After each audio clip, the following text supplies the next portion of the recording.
So this is still standard C3, finding limits of functions using tables and graphs. More specifically, we're using a graph right now. Okay. But one thing I'm also going to have you do here is we're going to do a little practice, a little refresher on how to graph a piecewise function. Okay. And then once we have that piecewise function graphed, then I'm going to ask you for some particular limits. Okay. So when you graph a piecewise function, if you remember, you graph this function for these domain values, for these x values. Then you graph this function for these domain values, and then you graph this function, and so on. You graph each function, but only for those particular domain values. All right? And I'll do my best here as far as freehand goes. A lot of times, I might also do a table of values or more of a mental table of values to help me graph. Okay? So I know that I'm using this function right here, which will be a line with a slope of 1. Okay? So I know what it looks like. But what I would probably do to get some coordinates that fall on the graph is I'd probably plug in a -1 for x, and that would give me a 2 for y. Okay? Okay, listen for now, all right? Helps it on the video too, all right? If you have a question, though, just let me know. Then I plug in a -2 for x, and that would give me a 1 for y. And you kind of get the idea. If you plug in a -3 for x, you get 0 for y, and it's continuing down on that line right there. Okay? So there would be this part of the piecewise function, but I stop once I get right there. Okay? The next part of the piecewise function tells me to graph the line y equals 2, or f of x equals 2, which will be a horizontal line at 2, okay? But I'm graphing it from -1 to +2. So this one would be a horizontal line from here to here, okay? But now it just so happens that we happen to have a function that is defined right here at that 2, so that's going to fill in that open circle that normally would have been there. And then here's your horizontal line, right over here to the open circle, once x gets to 2.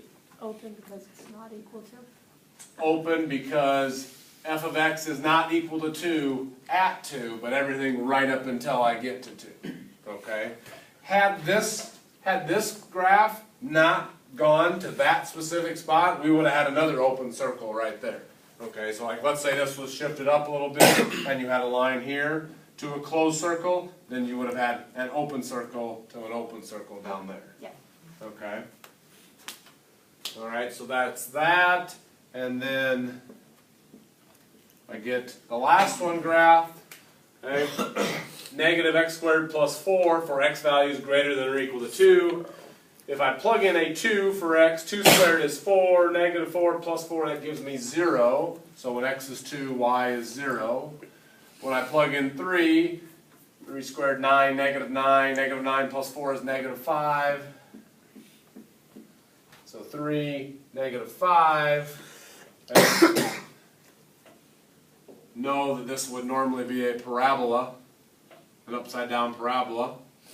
So roughly looking something like that, a little bit of a curve on it. Okay, pretty steep based on the scale that I have. So there would be the piecewise function that is mentioned up here. There would be the graph of it. Okay? What questions do you have on graphing a piecewise function? It wasn't a question about graphing it. Okay, or anything related here? I mean, so for once we're trying to find the points, like as you said, as they're coming, or as you're coming closer to that point, won't you basically just plug it in unless it's at 2 and then it's undefined? Or now that you see the graph, yeah, you could, for every point except at 2, you could just plug it in to get your limit, absolutely. Okay. Yep. Now that you know the graph. Now, if you didn't have this graph yet and you weren't quite sure, you'd also have to question at -1 whether or not it's going to work or not too, because you didn't know until you graphed it that they were approaching the same value. But yeah, yep. Listen. So with the open and closed circles, isn't it open if it's not equal Or what's? Yeah, it's open circle when it's not equal to, because this is saying for all x values less than 2. So that means I follow that rule all the way right up until I get to 2. But since it doesn't count at 2, I can't fill in that circle right there at 2. Yeah. So less than, open circle. Greater than, open circle. But as soon as I throw that equal to on there, that's why that one has a closed circle. Yeah, okay. Okay? Alright, so there's a piecewise function, graphing a piecewise function. Now we're going to do the limit. Okay? If I ask you for the limit of f of x as x approaches -2, what would you say the answer to that is going to be? 0. Careful. Or, One. oh, 1. Whoops.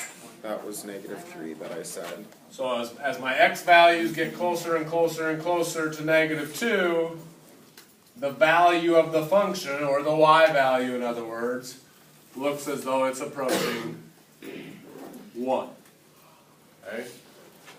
Which, as Luke was saying, okay, if you knew the graph was continuous, you probably just could have plugged in a -2 to find your limit. -2 would fall into this function rule because -2 is less than or equal to -1. So if you just plug -2 in here, 3 plus -2 gives you 1, which would be your answer. But that works because it's a continuous function. You got to make sure it's continuous. Yeah, so you wouldn't know that, but you wouldn't know that by the right? You probably would be safe there even without the graph because -2 doesn't really fall on a boundary, you know, where the function switches from one rule to the next. Yeah. So you'd probably So be if safe. it was -1, Then you'd not want to have the graph, yeah. Yep. Okay? What is the limit of the function as x approaches, I don't know, 0?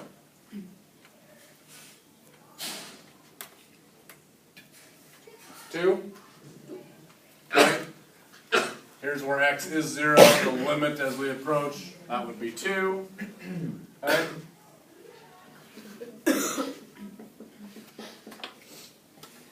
The limit of the function as x approaches 2 Does not exist. does not exist. The limit of the function as f of x approaches 2, or limit of the function as x approaches 2 does not exist. Why does it not exist? Because it doesn't reach a single. Yep, we're not approaching the same y value from both directions, okay? From the left we're approaching 2, from the right we're approaching 0. Those aren't the same number, therefore the limit does not exist. That's the terminology you want for it. Yes, Does it not exist. does not exist. So Okay, you the don't- limit does not exist. Is it possible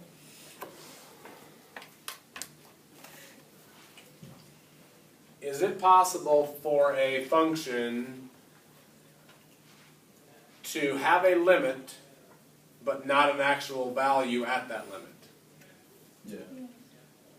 Like I. When you had a hole yesterday, right? Okay, so like if I had a graph that looked like this, okay? This function doesn't have a value at this x value, but it would have a limit, okay?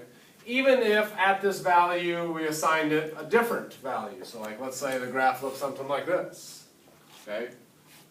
Does that still have a limit? Okay? And the limit is whatever this y value is. Even though at this x value it has a different y value, that's not the question. The question would be asking you for a limit. And a limit is as you get really, really, really, really close to some value, what are you approaching? Okay? So like if So things stay if the this, same. So is it asking when things stay the same, what are you expecting?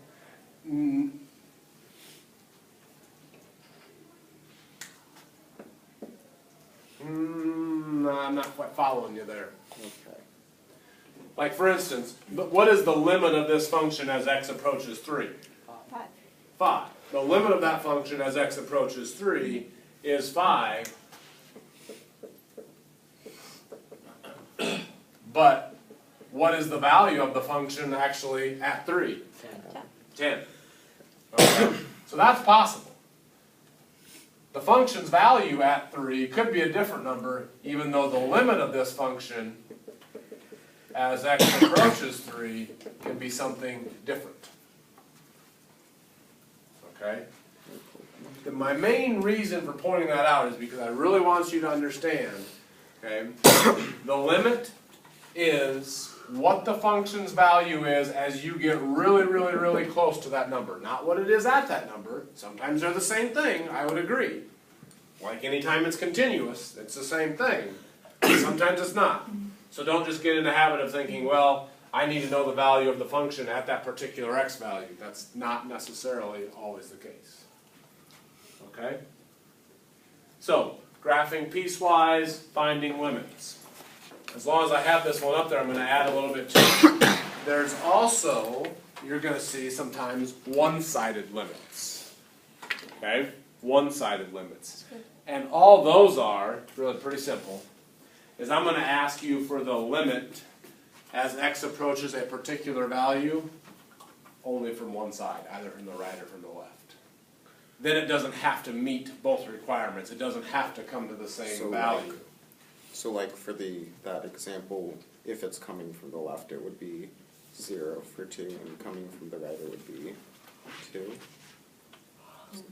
From the left, you mean. Or, yeah.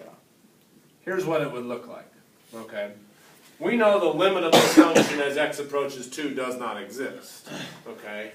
But I could ask you for the limit of the function as x approaches 2, and then you'll see a little plus sign up there. Okay? Thinking positive, negative, right, positive. What this is asking you, what is the limit of this function as my x values get really close to 2 from the positive side or from the right? So in other words, now you're only worrying about what is the value of this function as I approach 2 from the right. So I'm down here, I'm to the right of 2, I'm getting closer, I'm getting closer, I'm getting closer, I'm getting closer to 2. What is the limit of this function as I approach 2 from the right? 0. Versus, what is the limit of this function as I approach 2 from the left? That would be 2. Okay? Different. It doesn't matter where they be. Correct. If you see the little plus sign or the little minus sign, we're talking about what's called a one-sided limit. A limit as x approaches a particular number from just one of the sides, just from the left or just from the right. Okay? And so, you'll kind of see sometimes a little more formal definitions. For a limit to exist, for just a normal limit to exist, these values would have to be the same number. Okay? For a true limit to exist, the limit from the right and the limit from the left would have to equal the same number. Okay? But if you're just doing a one-sided limit, all right, then you'll be able to get a solution there. Okay? So, I'm going to probably put up another practice piecewise, let you guys do that just a little bit, ask some questions on it. We'll talk about some limits, and then I'll give you time to work, ask questions about it yesterday or whatever it might be. Okay, but I'm going to call it for the video because that's the basic idea. See ya.